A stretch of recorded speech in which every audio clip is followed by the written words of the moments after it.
اللهم صل صلاة كاملة وسلم سلاما تاما على سيدنا محمد الذي تنحل به العقد وتنفرج به الكرب وتقضى به الحوائج وتنال به الرغائب وحسن الخواتم ويستسقى الغمام بوجهه الكريم وعلى آله وصحبه في كل لمحة ونفس بعدد كل معلوم لك. اللهم صل صلاة كاملة وسلم سلاما تاما على سيدنا محمد الذي تنحل به العقد وتنفرج به الكرب وتقضى به الحوائج وتنال به الرغائب وحسن الخواتم ويستسقى الغمام بوجهه الكريم وعلى آله وصحبه في كل لمحة ونفس بعدد كل معلوم لك.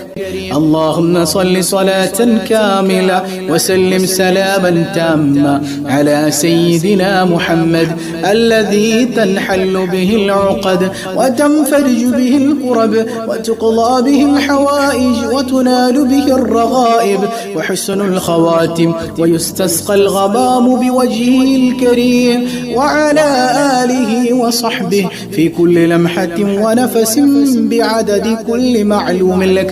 اللهم صل صلاة كاملة وسلم سلاما تاما على سيدنا محمد الذي تنحل به العقد وتنفرج به الكرب وتقضى به الحوائج وتنال به الرغائب وحسن الخواتم ويستسقى الغمام بوجهه الكريم وعلى آله وصحبه في كل لمحة ونفس بعدد كل معلوم لك. اللهم صل صلاة كاملة وسلم سلاما تاما على سيدنا محمد الذي تنحل به العقد وتنفرج به الكرب وتقضى به الحوائج وتنال به الرغائب وحسن الخواتم ويستسقى الغمام بوجهه الكريم وعلى آله وصحبه في كل لمحة ونفس بعدد كل معلوم لك. اللهم صل صلاة كاملة وسلم سلاما تاما على سيدنا محمد الذي تنحل به العقد وتنفرج به الكرب وتقضى به الحوائج وتنال به الرغائب وحسن الخواتم ويستسقى الغمام بوجهه الكريم وعلى آله وصحبه في كل لمحة ونفس بعدد كل معلوم لك.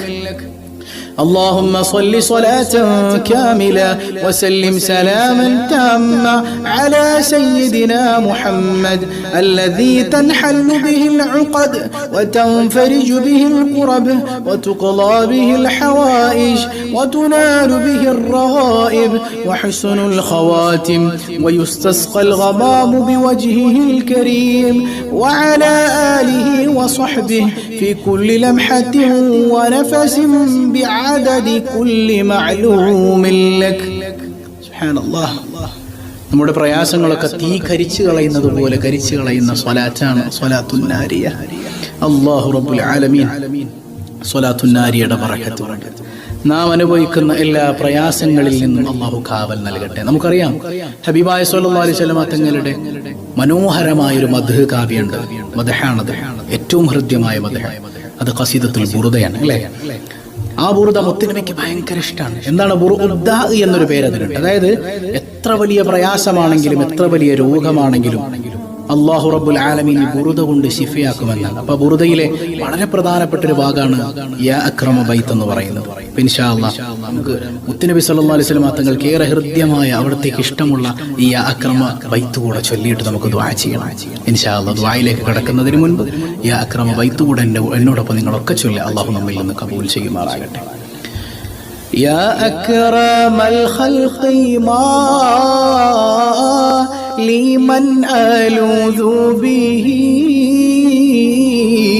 سواك عند حلول الحديث العميم مولاي صل وسلم لم دائما أبدا على حبيبك خير الخلق كلهم ولن يضيق رسول الله جاهك بي إذا الكريم تحالى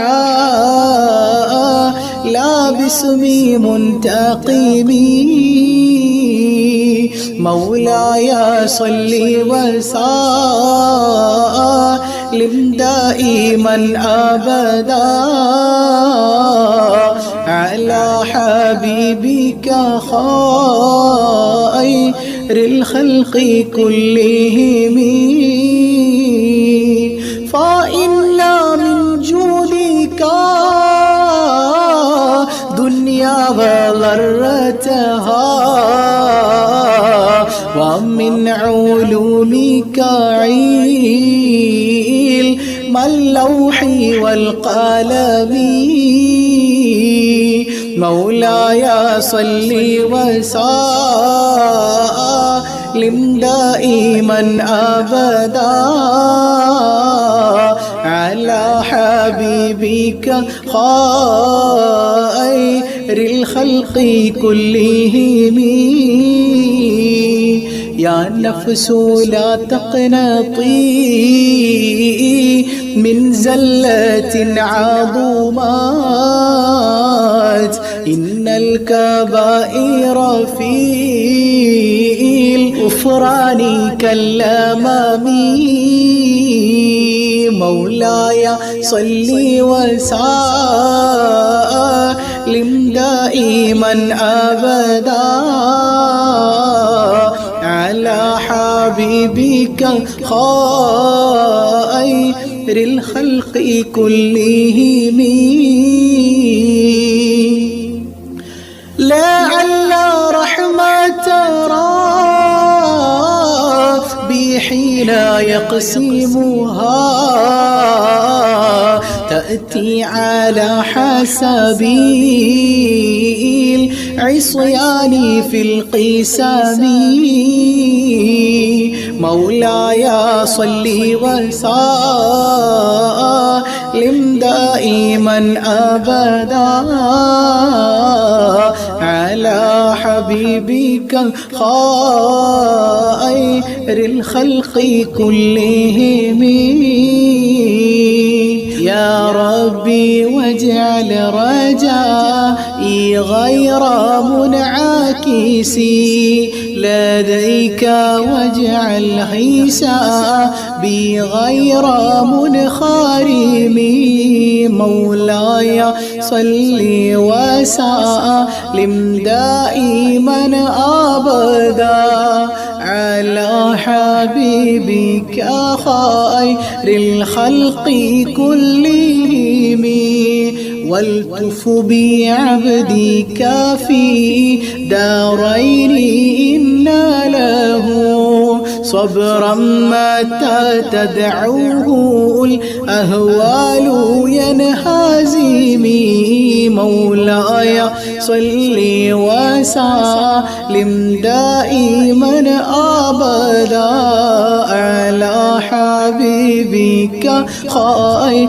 الخلق كلهم وأذن لي سحبي صلاة منك دائمة على النبي بمنهل ومنسجم مولاي صل وسلم دائما أبدا على حبيبك خير الخلق كلهم والآل وصحبه ثم التابعين لهم أهل التقى والنقى والحلم والكرم مولاي صل وسلم دائما أبدا على حبيبك للخلق كلهم ما رنحت عذابا تلباني ريح صبا وأطرب العيسى حادي العيسي بالنغم مولاي صل وسلم دائما أبدا على حبيبك خير الخلق كلهم ثم الرضا عن أبي بكر وعن عمر وعن علي وعن عثمان ذي الكرم مولاي صل وسلم دائما أبدا على حبيبك خير الخلق كلهم سعد سعيد زبير طلحة وأبي عبيدة وابن عوف عاشر الكرم مولاي صل وسلم دائما أبدا على حبيبك خير الخلق كلهم يا ربي بالمصطفى بلغ مقاصدنا واغفر لنا ما مضى يا واسع الكرم مولاي صل وسلم دائما أبدا على حبيبك خير الخلق كلهم. അൽഹംദുലില്ലാഹ്. അങ്ങനെ അല്ലാഹു റബ്ബുൽ ആലമീൻ നമ്മൾ ഓതിയ ഖുർആനും ചൊല്ലിയ സ്വലാത്തും എല്ലാം നമ്മിൽ നിന്ന് ഖബൂൽ ചെയ്യുമാറാകട്ടെ. അതിന്റെ ഫലമെന്നോണം ഈ വെള്ളിയാഴ്ച രാവിന്റെ ബറക്കത്ത് കൊണ്ട് നമ്മുടെ പ്രയാസങ്ങളൊക്കെ അകറ്റി റാഹത്തായ ജീവിതം തന്ന് അള്ളാഹു നമ്മെ അനുഗ്രഹിക്കട്ടെ. അപ്പൊ എന്നും രാവിലെ 6 മണിക്കുള്ള സ്വബാഹുൽ ഖൈർ ആരും മറക്കരുത്. പങ്കെടുക്കുന്ന എല്ലാവരും സ്വബാഹുൽ ഖൈറിൽ പങ്കെടുക്കണം. ജീവിതത്തിൽ മാറ്റങ്ങൾ വരുത്തണം. അള്ളാഹു തൗഫീഖ് നൽകട്ടെ. 3 സ്വലാത്ത് സല്ലല്ലാഹു അലാ മുഹമ്മദ് സല്ലല്ലാഹു അലൈഹി വസല്ലം സല്ലല്ലാഹു അലാ മുഹമ്മദ് സല്ലല്ലാഹു അലൈഹി വസല്ലം സല്ലല്ലാഹു അലാ മുഹമ്മദ് യാ റബ്ബി സല്ലി വസല്ലിം. അൽഹംദുലില്ലാഹി റബ്ബിൽ ആലമീൻ. اللهم صل على سيدنا محمد وعلى آل سيدنا ومولانا محمد. അർഹമുർ റഹീമായ കരുണാവാരിധിയായ അല്ലാഹ്, ഈ വിശുദ്ധമായ വെള്ളിയാഴ്ച രാവ് പടച്ച ഹബീബായ താജ്ദാരെ മദീന മുഹമ്മദുർ റസൂലുള്ളാഹ് സ്വല്ലല്ലാഹു അലൈഹി വസല്ലമ തങ്ങൾ ഞങ്ങളുടെ സ്വലാത്തുകൾ നേരിട്ട് വീക്ഷിക്കുന്ന ദിനരാത്രമാണല്ലോ അല്ലാഹ്. നീ ഖബൂൽ ചെയ്യണേ അല്ലാഹ്. ഹബീബായ തങ്ങൾ കണ്ട് സന്തോഷിക്കുന്ന സദസ്സാക്കണേ അല്ലാഹ്. അവിടത്തേക്ക് ഇഷ്ടമുള്ളവരിൽ ഞങ്ങളെ നീ ഉൾപ്പെടുത്തണേ അല്ലാഹ്. ഈ സദസ്സിൽ നെഞ്ച് നീറിയിരിക്കുന്ന എത്രയോ സഹോദരങ്ങളുണ്ട്. അവരുടെ പ്രയാസങ്ങളെല്ലാം നീ ദൂരീകരിക്കണേ അല്ലാഹ്. മനസമാധാനം കൊടുക്കണേ അല്ലാഹ്. യാ റബ്ബനാ, നീ ഞങ്ങളെ കൈവെടിയല്ലേ റഹ്മാനെ. നീ ഞങ്ങളെ കൈവെടിഞ്ഞാൽ ഞങ്ങൾക്ക് പോകാനൊരിടമില്ല അല്ലാഹ്, പോകാനൊരിടമില്ല അല്ലാഹ്. പാപങ്ങളേറെ ചെയ്തു പോയവരാ. അറിഞ്ഞും അറിയാതെയും രഹസ്യമായും പരസ്യമായും ചെറുതും വലുതുമായി ഞങ്ങളിൽ നിന്ന് സംഭവിച്ച പാപങ്ങളെല്ലാം നീ പൊറുക്കണേ അല്ലാഹ്, നീ പൊറുക്കണേ റഹ്മാനെ. നീ പൊറുത്തു തന്നില്ലെങ്കിൽ നിന്റെ നരകത്തിലെ വിറക് കഷ്ണങ്ങളാണ് യാ റബ്ബന എന്തെല്ലാം തരം രോഗങ്ങളാണ്. പലരും ക്യാൻസർ കൊണ്ട്, ട്യൂമർ കൊണ്ട്, അതുപോലെ തന്നെ കിഡ്നി സംബന്ധമായ ബുദ്ധിമുട്ടുകൾ, ലങ്സിന് പ്രയാസമുള്ളവർ, എല്ലാവർക്കും നീ ശമനം കൊടുക്കണേ അല്ലാ. അത്തരം അസുഖങ്ങളെ തന്ന് ഞങ്ങളെ നീ പരീക്ഷിക്കല്ലേ അല്ലാ. പലവിധ വേദനകൾ കൊണ്ട് ബുദ്ധിമുട്ടുന്നവർ, കൈവേദന, കാലുവേദന, തലവേദന തുടങ്ങി യാ അല്ലാ പലവിധ വേദനകൾ. അതുപോലെ തന്നെ ആസ്മ കൊണ്ട് ബുദ്ധിമുട്ടുന്നവർ, അലർജിയുടെ ശ്വാസം മുട്ടൽ, അതുപോലെ ആമവാദം, മറ്റു പല പ്രതിസന്ധികൾ, എല്ലാവർക്കും നീ ശമനം കൊടുക്കണയല്ല. ശരീരം മുഴുവൻ ചൊറിഞ്ഞു പൊട്ടുന്ന രോഗമുണ്ടെന്ന് പറഞ്ഞവർ യാ അല്ലാ യാ അല്ലാ, പറഞ്ഞവരുടെ ദുആ വസിയത്ത് ഏൽപ്പിച്ചവരുടെ രോഗങ്ങൾ എന്താണ്, പ്രയാസങ്ങൾ എന്താണെന്ന് നിനക്കറിയാമല്ലോ റബ്ബേ. എല്ലാവർക്കും നീ പരിപൂർണ ശിഫ നൽകണേ അല്ലാ, നീ പരിപൂർണ ശിഫ നൽകണേ അല്ലാ. യാ റബ്ബനാ യാ റബ്ബനാ, ഞങ്ങളുടെ ഖൽബ് നീ നന്നാക്കണേ അല്ലാ. ഈ വിശുദ്ധമായ രാവിന്റെ ബറക്കത്ത് കൊണ്ട് ഹറാമുകൾ നിറഞ്ഞ ഖൽബിനെ ശുദ്ധീകരിച്ച് നിന്റെ നൂറായ റസൂലുള്ളാഹ് സ്വല്ലല്ലാഹു അലൈഹി വസല്ലമ തങ്ങളുടെ സ്വലാത്തിന്റെ നൂറ് കൊണ്ട് നിറയ്ക്കണേ അല്ലാ. മഹബ്ബത്തുള്ള ഖൽബ് നൽകണേ അല്ലാ, ഇശ്ഖുള്ള ഖൽബ് നൽകണേ അല്ലാ. പടച്ചവനെ ഞങ്ങളുടെ കുടുംബത്തിൽ സമാധാനം നൽകണേ അല്ലാ, സന്തോഷം നൽകണേ അല്ലാ, ഐക്യം നിലനിർത്തണേ അല്ലാ, ഛിദ്രതകളിൽ നിന്ന് കാവൽ നൽകണേ അല്ലാ. അർഹമുർ റഹീമായ കരുണക്കടലായ റബ്ബേ, നീ തഴഞ്ഞാൽ ഞങ്ങൾക്ക് പോകാനൊരിടമില്ല അല്ലാ, നീ തഴഞ്ഞാൽ ഞങ്ങൾക്ക് പോകാനൊരിടമില്ല യാ റബ്ബനാ. അർഹമുർ റഹീമായ തമ്പുരാനെ, പലവിധ പ്രയാസങ്ങൾ, പലരും ഡിവോഴ്സിന്റെ വക്കീലാണെന്ന് പറഞ്ഞവരുണ്ട്, അവർക്കിടയിൽ ഐക്യം നിലനിർത്തണേ അല്ലാ, പൊന്നുമക്കളെ നന്നാക്കണേ അല്ലാ, സ്വാലിഹീങ്ങളാക്കണേ അല്ലാ, മുത്തഖീങ്ങളാക്കണേ അല്ലാ. ഉമ്മാടെ നെഞ്ചു നോക്കി ചവിട്ടുന്ന മക്കളാക്കല്ലേ അല്ലാ, മാതാപിതാക്കളോട് അനുസരണയുള്ള മക്കളാക്കണേ അല്ലാ.